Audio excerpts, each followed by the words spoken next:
You know what no one tells you? That the person who pulls away first, the one who seems cold, distant, and totally unaffected after a breakup, is often the one hurting the most.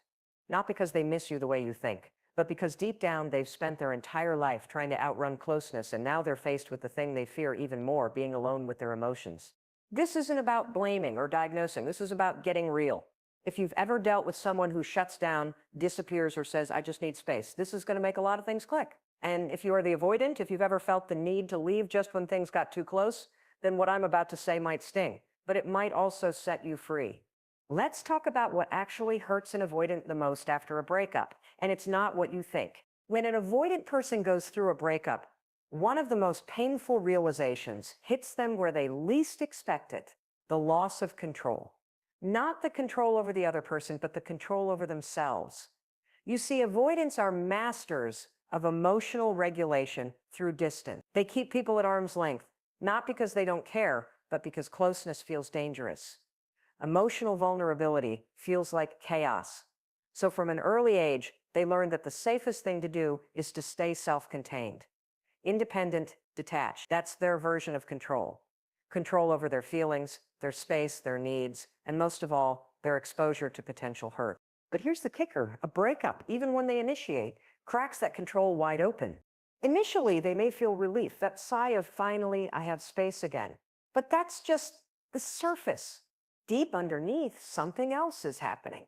Because what used to be a choice to pull away, to take space, to shut down, is no longer in their hands. It's final now. There's no reaching back, no silent reassurance that the other person is still there, waiting.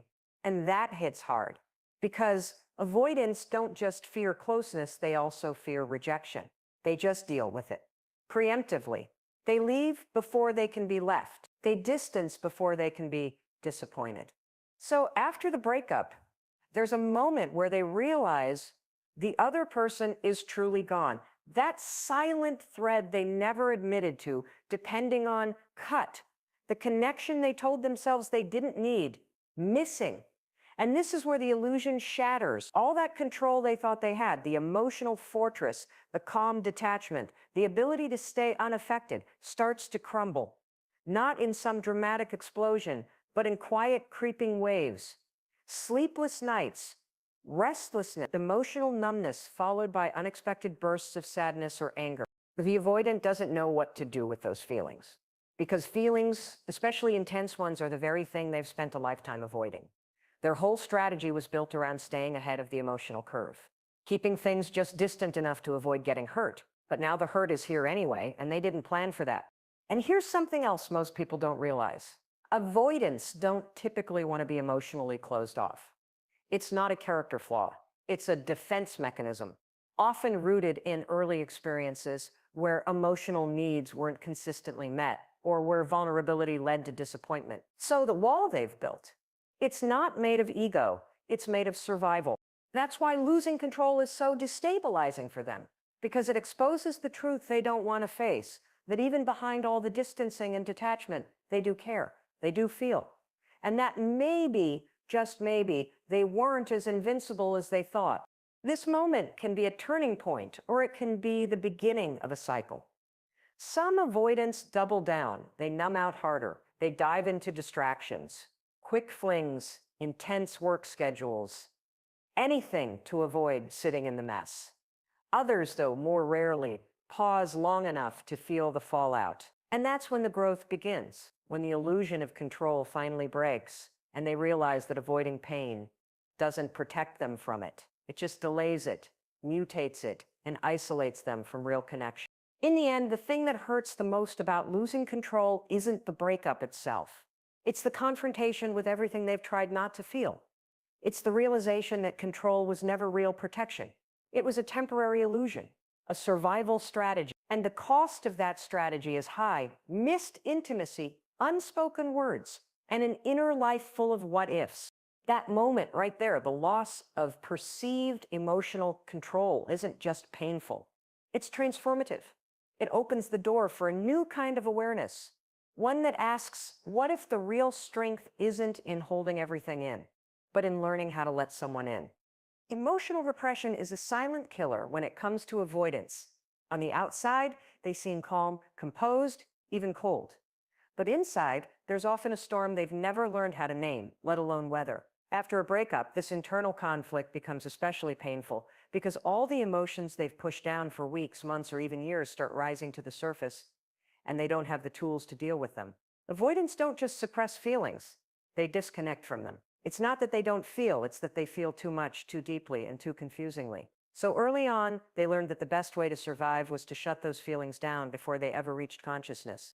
After a breakup, this strategy backfires in the worst way. When someone leaves or when they leave someone else, they tell themselves it's no big deal. They may even feel a sense of pride in how unaffected they are. While others cry, talk to friends, or try to process, the avoidant turns inward and tells themselves it's done, it's over, and it's better this way. They don't talk about the breakup. They don't express sadness. They move on, or so it seems. But the body keeps score. The mind keeps track. And sooner or later, those repressed emotions demand attention. It might start subtly: trouble sleeping, loss of appetite, anxiety they can't explain. Then come the triggers: a song, a place, a sudden thought at 2 a.m. that pulls them into a spiral they never expected. Because the truth is, avoidance is never a true release. It's a delay tactic. When they suppress sadness, anger, guilt, longing, all those emotions fester in the background. And over time, repression doesn't just dull the pain, it dulls the joy, the capacity for intimacy, and the ability to fully experience life.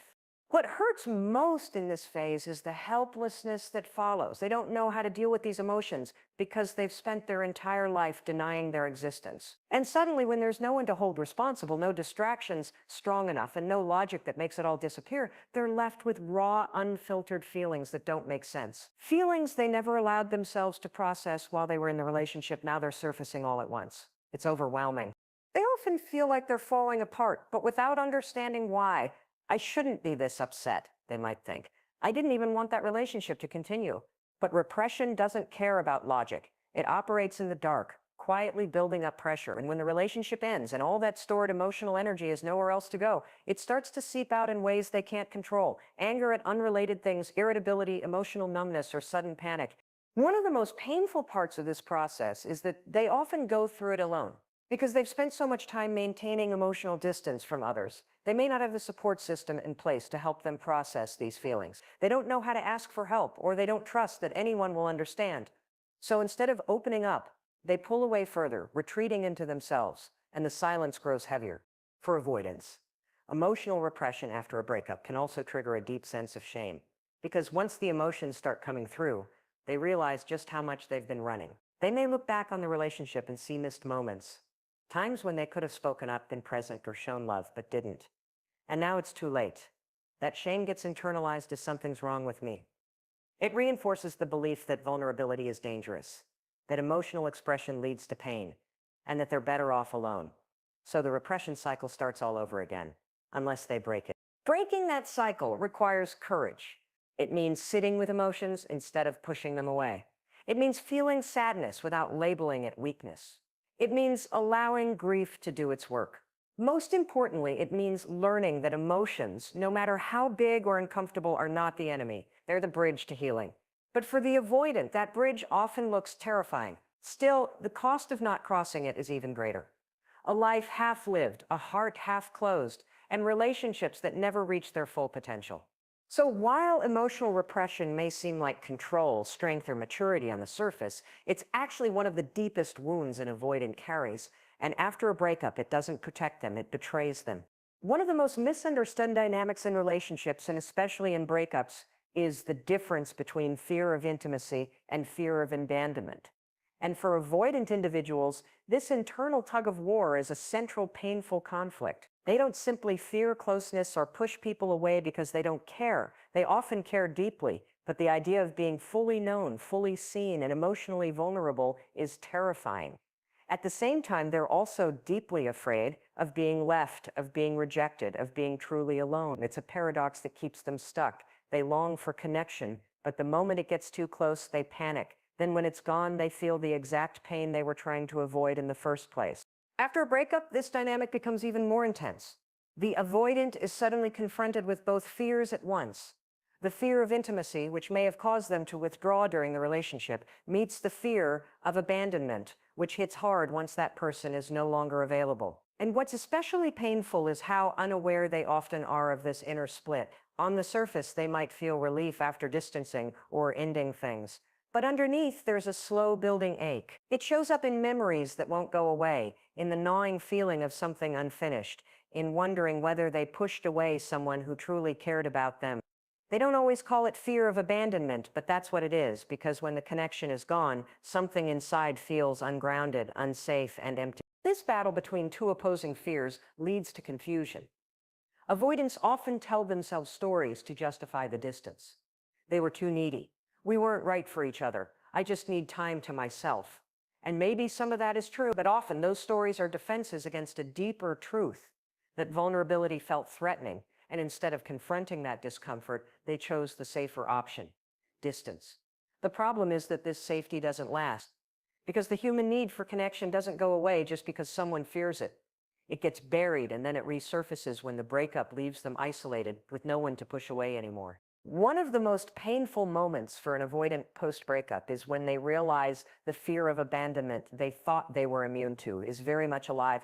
It may come in the form of jealousy when they see their ex move on, or regret when they think of moments they could have opened up and didn't, or loneliness that creeps in even though they used to crave solitude. These are all signs that the fear of being left, of being forgotten, is just as real as the fear of getting close. This conflict also affects how they remember the relationship. Avoidants often idealize independence and downplay emotional needs during the relationship. But after the breakup, those needs start surfacing, often unexpectedly. They may start to realize how meaningful certain moments were, how much comfort they got from their partner's presence, even if they couldn't acknowledge it at the time. This delayed awareness only adds to the pain, because it means they're grieving not only the loss of the person, but the loss of a chance to connect more deeply, something they couldn't allow themselves to do while it was still possible. The fear of intimacy versus the fear of abandonment isn't just a psychological theory for the avoidant. It's a daily lived experience, especially in the aftermath of a breakup. It explains why they can appear cold and then suddenly show signs of distress, why they might reach out only to pull back again, why they're so often misunderstood as heartless, when in reality they're dealing with two intense, conflicting emotional pressures at the same time. The real tragedy of this internal war is that neither fear ever gets resolved until it's faced directly. Avoidants often stay stuck in a loop of short-term relief, followed by long-term regret. They protect themselves from emotional risk, only to end up experiencing emotional loss anyway. It's not that they don't want love, they just haven't learned how to tolerate the discomfort that real closeness brings. And when the relationship ends, they're left with the very thing they feared all along. Not just loneliness, but the realization that fear made the decisions for them. Understanding this tension is key to healing. Because once an avoidant sees that their fears are not flaws, but responses to past pain, they can begin to shift.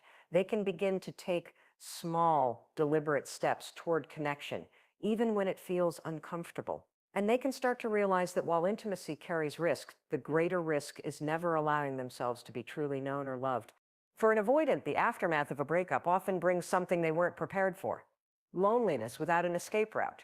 During the relationship, they relied on emotional distance to feel safe. They may have needed space, insisted on independence, or kept parts of themselves hidden to maintain control. That sense of distance gave them a feeling of security. It allowed them to engage in the relationship without ever feeling completely exposed. And when things got too intense or emotionally charged, they could retreat. That retreat, whether physical, emotional, or both, was their safety exit.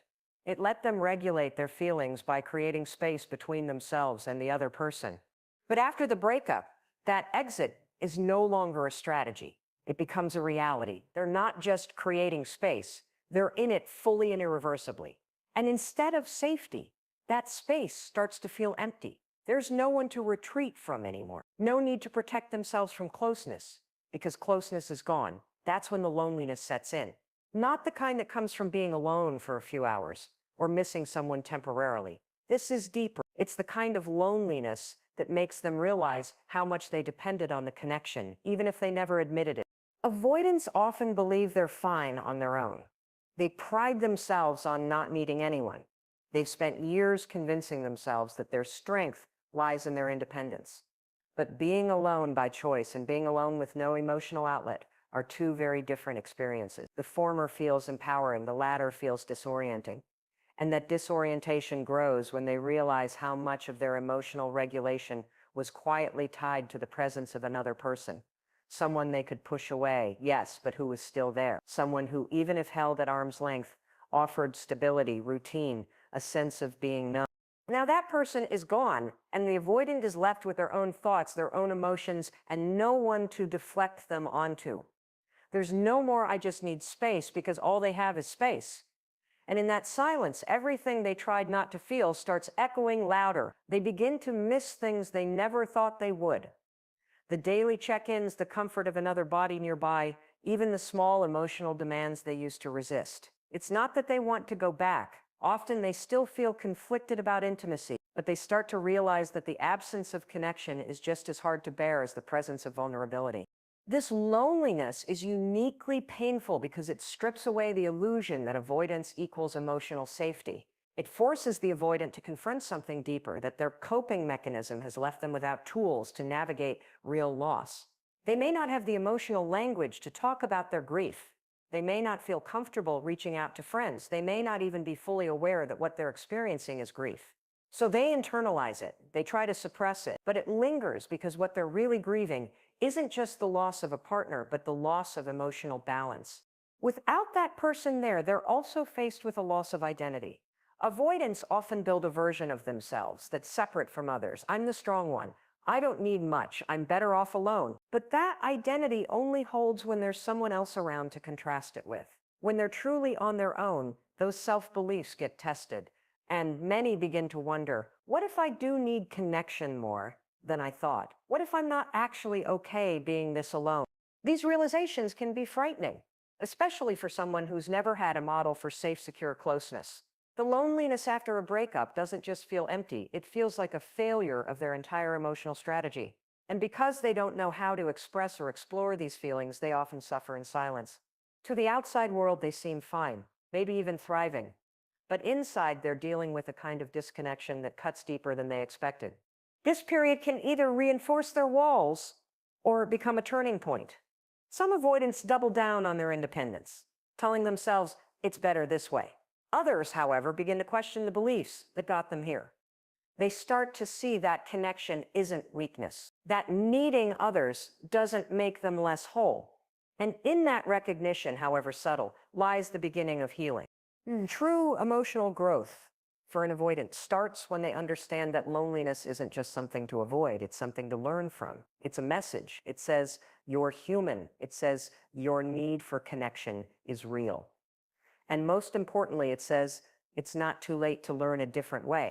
For avoidance, one of the most painful and least talked about aspects of a breakup is the experience of delayed grief and silent regret. Unlike people who feel their emotions immediately and process them openly, avoidants often don't feel the full emotional weight of the breakup until long after it happens. At first, they seem fine, composed, logical, maybe even relieved. Friends might even think they're handling it well, moving on quickly and staying emotionally grounded. But that's only the surface. Inside, something is building, something they've spent their whole lives avoiding: emotional vulnerability, the acknowledgement of loss, and the truth that they might have pushed something away that actually mattered. Avoidants are wired to suppress their feelings in real time. During the relationship, they often avoided emotional closeness because it felt overwhelming or unsafe. They downplayed arguments, minimized needs, both their partners and their own, and focused on keeping things light or distant. When the breakup happens, they carry that same pattern with them. They don't cry, they don't talk about it, they distract themselves with work, hobbies, flings, or complete detachment. They tell themselves it wasn't the right fit anyway, that they don't miss the person, that this was bound to happen. And for a while that works, but it doesn't last. Because somewhere along the way, when the noise settles and the distractions wear off, a different kind of emotion creeps in. Not the fresh, raw pain that comes immediately after a loss, but something slower, heavier, grief that arrives late and hits hard. It can come weeks or even months later. One random night, a memory triggers them. A place they used to go, a smell, a song, a quiet moment at home, and suddenly the numbness breaks. They feel something they can't easily name. A weight in the chest, a tightness in the throat, a deep aching sense that something is missing. That's the grief they postponed. And now that it's here, It's confusing and destabilizing because they don't know how to hold it. What makes it worse is the silence around it. By the time an avoidant starts to feel these emotions, the people around them may have already moved on. Friends have stopped asking about the breakup. The world expects them to be over it, but emotionally, they're just starting to process it. That creates an isolating experience, one where they feel pain but can't explain it, regret but can't express it. They might scroll through old photos or conversations and feel a sharp pang of something they tried to ignore for too long, and they often don't reach out, because admitting this grief would mean admitting that they cared more than they let on, that they weren't as in control as they appeared. Alongside delayed grief comes silent regret, the haunting awareness of all the things they didn't say, all the ways they didn't show up, all the intimacy they pushed away. During the relationship, they may have told themselves they didn't need much, that love was too demanding, too complicated. But after the breakup, in the quiet moments, they begin to see how those defenses cost them something real. They remember the kindness of their partner, the moments of connection they shrugged off, the chances to be vulnerable they turned down. And now that it's too late, the regret sets in, not with drama, but with a kind of quiet torment. What if I'd just opened up a little more? What if I hadn't been so afraid? This kind of regret is especially painful for avoidants because it's not just about losing someone else. It's about losing an opportunity to grow. They start to see how their fear controlled them, how they chose safety over closeness, and how that choice left them with less, not more. But even then, they rarely talk about it. They keep it tucked away, buried under layers of logic and independence. They may feel it deeply, but you'd never know, because expressing it would mean confronting the very vulnerability they've avoided all along. And yet, within that pain is also a moment of potential transformation. When avoidants finally allow themselves to feel that delayed grief and acknowledge that regret, they're taking the first step towards something healthier. They're beginning to understand that love isn't something to be managed or avoided. It's something to be felt. That closeness, while scary, is not the enemy. And that next time, if they're willing, they can show up differently. But the journey there isn't easy. It's quiet. It's internal. It often goes unnoticed by others. And that's why it hurts so much. Because it's not just about missing someone. It's about finally facing themselves.